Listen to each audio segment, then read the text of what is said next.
The conductor has that pile of exoframes down in her lab. She was using them to host consciousnesses. I've been trying to figure out why, and then it hit me. Inconclusive. I need control data from other exos, and Europa's a great place to find some. Oh, this is good data. Yeah, I think I can almost decrypt another one of the conductor's exos. All I need now is a cerebral host matrix. One of the classic brain models. Could you help me out, Captain? Alright, I'm sure there's a host matrix around here. Beep boop, beep boop. Nah, I'm kidding. I'll just mark it for you. I'm way better at finding stuff since you upgraded me. Thanks for that, by the way. Got it. If you're ready, we can head back into the conductor's lab. The exoframes she's working on down there have got to be key to the golden age she keeps talking about. We just need to uncover their secrets before she kills us all.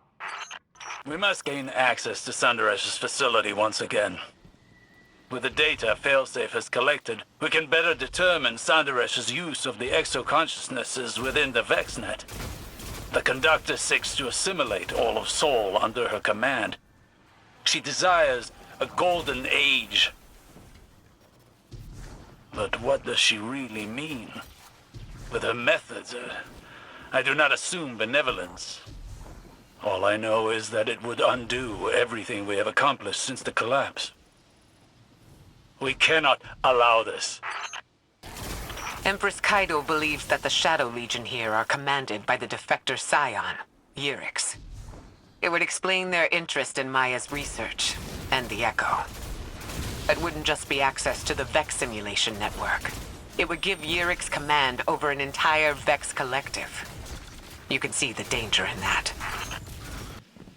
Maya is diverting Radiolaria to search the Vex simulation network, peering into other timelines, trying to find our own past.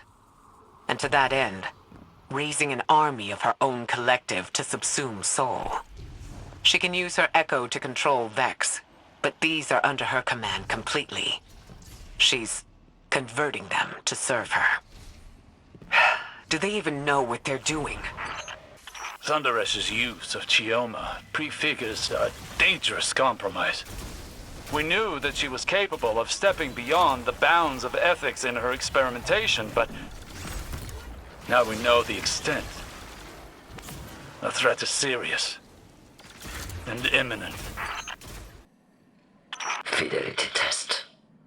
How did I make you cry on our wedding night? Maya? Maya? Where are we? How? We're alive. How did I make you cry on our wedding night?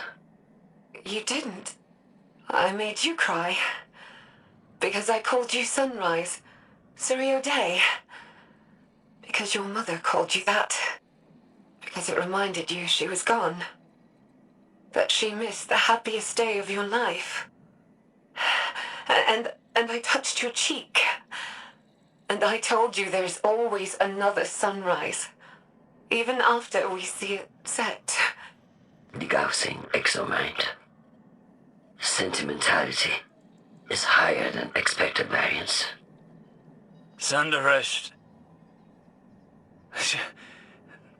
is bringing copies of her wife, Chioma Essie, out of the VexNet.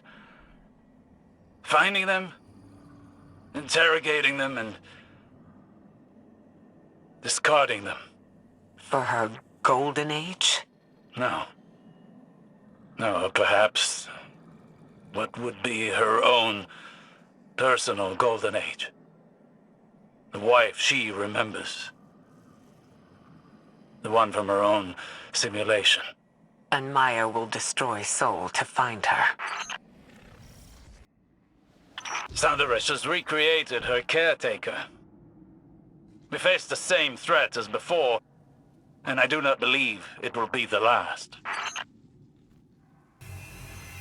Osiris, I heard what the Guardian found. How could Maya do such a thing to Chioma, to the woman she loved? Sunderesh convinced herself that she could never have loved this Chioma at all. Not this one, and not the others.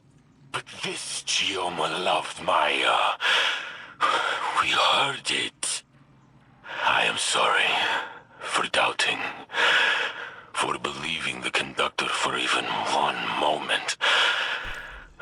I am so sorry, Osiris, for doing that to you. No, Saint. Don't apologize. You were forgiven from the first. Guardian, I can now confirm. Every exoframe in Maya's lab once held the consciousness of Maya's wife, Chioma Essie. Each a different version, pulled from the Vex network. Uploaded, judged, found wanting, and eliminated. Guardian, there are details about Maya Sunderesh I kept from Saint. He did not need to know the cruelty of the hands that touched his mind, or how much they reminded me of my own. But today, I saw a reflection of myself had I lost my way. If I never found Saint and instead wrapped myself in obsession, I thought myself heroic in my search, a romantic, and that I was justified by my success. But what if I had not realized my good fortune? If I had met Saint, not with relief, but with skepticism, to imagine myself finding Saint, deciding he is wrong, killing him, and then starting again. It would have broken me, and I believe it has broken Maya. One capable of such horror has defiled the concept of love. Do not forget what you're dealing with.